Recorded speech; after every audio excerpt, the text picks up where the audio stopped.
Sheriff's today to provide some very important information about an arrest that we made in a homicide investigation. Speaking today is going to be Major Cam Selvey, as well as one of the victim's mothers, and her name is Lou, L-U.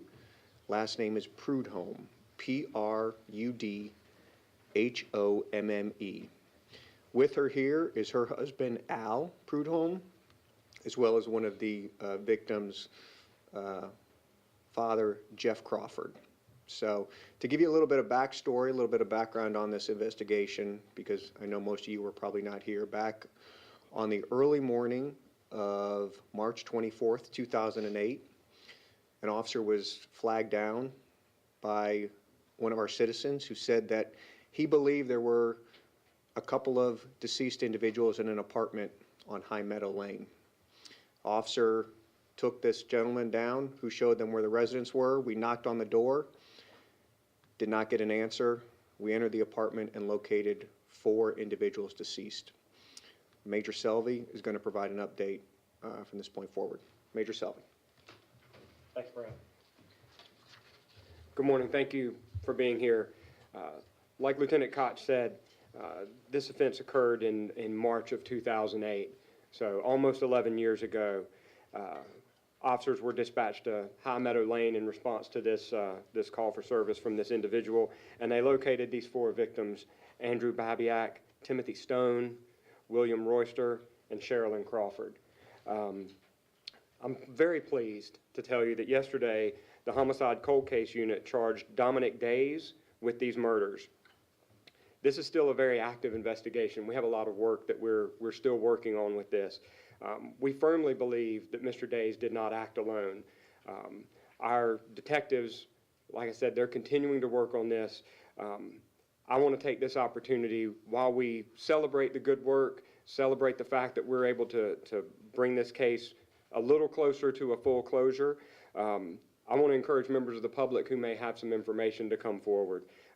This was a horrific crime and something that really shook our town. For those of you who were here when it happened, I can't say enough about the impact it had. Everybody here in the police department, as soon as we reference this case, people know of what we speak because they were here and they remember. So if people are out there and they have information, there's still Crime Stoppers money available up to $5,000. We need that information. Like I said, this was a combined effort. We're giving Cold Case the credit for bringing it to closure today, but I would be neglectful if I didn't recognize all of the units that were involved in the work. I do want to start with the Cold Case Unit, though. We have Sergeant Darrell Price. He leads our Cold Case Unit. Also, I think right outside, oh no, here they are, Detective Dave Osorio and Matt Hefner. They are our 2 homicide detectives that are permanently assigned to Cold Case. We also have just a slew of volunteers that help us review these cases. We couldn't do it without the help that we get from people who take time out of their lives, dedicate themselves to coming in and working with us and reviewing cases and helping us identify opportunities to explore additional investigative leads and move these cases forward. Matter of fact, this case was reviewed just last year as part of our regular routine of reviewing cases. So I want to make sure that we give those folks a lot of credit. This case was handled by several members of the homicide unit before it was transitioned to Cold Case. I couldn't even begin to tell you all the detectives that had a piece in this. As far as what happened yesterday when we were able to make the apprehension of Mr. Daise, I want to make sure that we recognize our homicide unit. We pulled several detectives from cases to help with doing interviews yesterday. The CMPD trap unit was integral in getting Mr. Daise in custody, as was members of our Uniform Patrol Division. So we could not have been successful and be standing here today without the help of all those people. You know, this is a good example of how CMPD, we don't give up on our cases, no matter what. And I don't care if it's 11 days or 11 years. We're going to keep going until we're able to bring somebody to justice. We owe that much to the victims. More importantly, as you see with the family standing here, we owe it to the family. Cold Case has reviewed about 179 cases since they were created, and we've cleared 49 of those cases. You know, all of our homicide cases are very important to us, and I watch how seriously the detectives take these cases and how personally they take them. I see the relationships that they develop with victims' families, and those victims' families become an extended part of our family, not in a way they wanted to, not in a way that I want them to. I want people to interact with the police department and be a part of our extended family. I wouldn't wish for anybody to join our family like this, but these homicide family victims are very, very special and important members of our family. That's part of the reason we created the Homicide Support Group. Again, we have employees here that we focus on making sure we're providing support, understanding, compassion, communication with our victims' families so that they're plugged in and they're aware with what is happening with their cases. So as Lieutenant Koch stated with us today, I'm very honored to have members of Cherilyn Crawford's family here. Ms. Lou Prudhomme, she has been a member of the Homicide Support Group since its inception. She is a fixture in the Homicide Support Group, and when I say family, I'm honored to call her a member of my extended family. With her is her husband, Al Prudhomme, who Cherilyn's stepfather, and then Jeff Crawford, Cherilyn's father. So at this time, I'd like to let Lou come up and say a few words.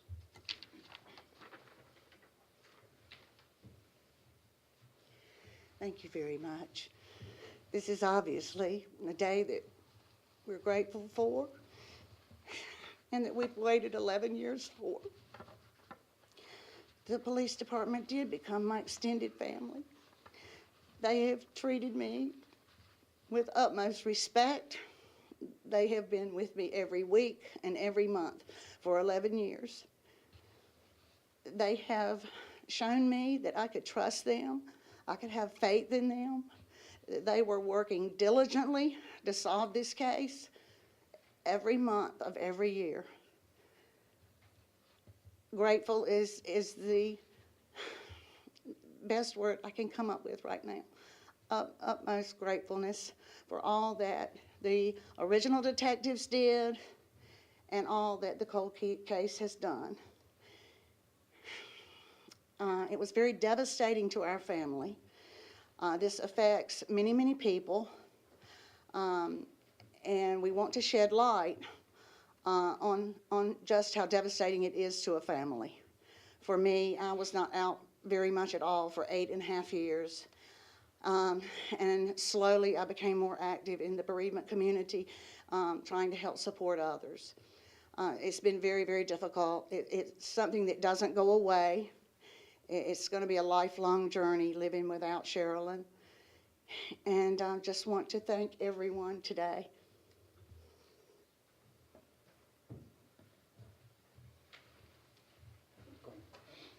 If you all have any questions for Major Selvey, I'm sure he'd be happy to answer a few questions. Thanks. Can you talk a little bit about, and I know you said that the cold case team really helped bring us to this day here. Can you talk a little bit about what made the break in the case, what allowed for that break in the case to get us to this day? The short answer is no. Okay. Sorry, I cannot. Because like I said, it's still an active investigation. What I can tell you is we're constantly looking at our cases, and the reviews that the cold case unit conducts and the volunteers conduct are very, very good ways for us to sometimes see different paths that we might take to bring it to closure. I'm very fortunate and I get to read those reports, and these people take information that may be in several big bankers' boxes, and they read through and sift through, and they find minute details that may or may not lead to something, but they say, hey, this could be important. You might want to look at this. And the resulting documentation is very, very impressive. I read the vast majority of them. I don't want to lie and say I read them all because there may be one or two that I've missed, but these are 30, 40, 50-page documents that really speaks to the dedication of those volunteers, their dedication to helping us bring a closure like we have today. Major, have you ever said anything about the motive in this case? I have not. tell us anything about that? I am not. I would love to, but like I said, this is still an active investigation. We believe that Mr. Daise did not act by himself. So there's other people out there that we are very interested in. And we believe that there are individuals out there who know these people that we're interested in, and they may have some information. So it would not be appropriate for me to share too much, and I know that's frustrating for you, and I'm sorry, but our ultimate goal is to make sure we get everybody who's responsible and bring them to justice. Were you with the CMPD when this took place? Yes, ma'am. Can you please elaborate on your thoughts when this happened a little bit more? Yes, I was a patrol major at the time, and I remember seeing the information that came out, and you know, unfortunately, investigating homicides is something that the police department does. I've done it at several different levels throughout my career. It's never easy because, you know, it's not just that victim. You've got an extended family. You've got friends. Any of us who have ever lost someone close to you, even if it wasn't through violence, knows there's a grieving process. But a sudden violent death, it's horrible. And this was multiplied by 4. My concern initially, and I can tell you because I specifically remember, 1, worried about families. You know, how many people are affected by this? 2, you know, want to get whoever it is because, like I said earlier, just a tremendously horrific crime. 3, I'm worried about my fellow employees who are investigating this. It's very difficult for our homicide detectives to go in and see people in situations that you never want to see anybody in. I worry about our crime scene investigators who come in, work a thankless job. I probably forgot to thank them earlier, and so I apologize. They come in and do a lot of the heavy lifting and helping us process these scenes, and it's difficult to see people like that. None of us are meant to see somebody in that state. So those are a lot of the things that went through my mind at that time. Can you tell us about how it feels to make a break in this case 11 years later and how you maintain stamina to keep working on it for so long? We maintain stamina because this is what we do. And that sounds kind of simple, but each of these detectives, I know them personally. I've known them for a long time. I'm fortunate to say Detective Osorio and I went through the academy together. I've known him.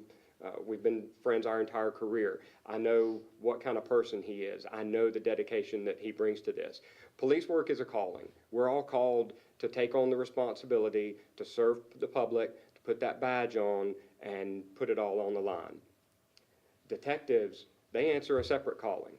They say, you know what, I'm doing good here. Where can I go and push it a little farther? Especially the folks in homicide, because they come in and they run these cases just as long as they can.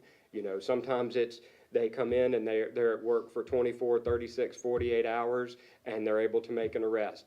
Sometimes it takes 11 years, but they don't stop. As far as how it felt when they brought me the information not too long ago and they said, hey, we think we've got something, you know, I try not to spike the football, but I was pretty freaking excited. I was beside myself excited because, you know, any arrest that we make in a homicide, I'm excited for. Some of them, they stick with you. You get to know victims' families.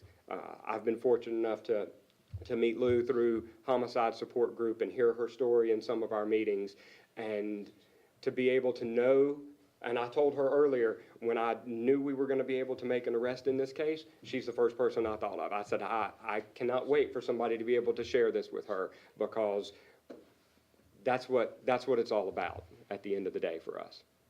Major, was there extra pressure because this was a quadruple homicide, and not to overlook any other unsolved homicide, but since this was a quadruple homicide, was there extra pressure on the agency? You know, I don't know if there was initially because I wasn't in investigations when it first happened. I'll say that I exert equal amount of pressure on my detectives on all cases, and I set high expectations, and they set high expectations for themselves. So I don't know that I would say that there was extra pressure. They work in a very pressure-filled environment, so there's pressure every day that they come into work, whether they're investigating this case or any of the other cases that they work on. And I'll apologize to them for the additional pressure that I put on them, because I know I put a lot. All right, thank you, Major. Appreciate it. Yes, sir. as Major alluded to, we are confident that there were additional individuals involved in this heinous crime. So we ask anybody who has information on this case, you can call and speak directly to one of our homicide detectives at 704-432-TIPS. You can also call Crime Stoppers at 704-334-1600. There is up to a $5,000 reward. We will also send out a press release shortly. And if you are interested in the pictures of the victims that we've shown here, please email us and we will get that back to you. Appreciate everybody coming today. Have a great day. Thank you.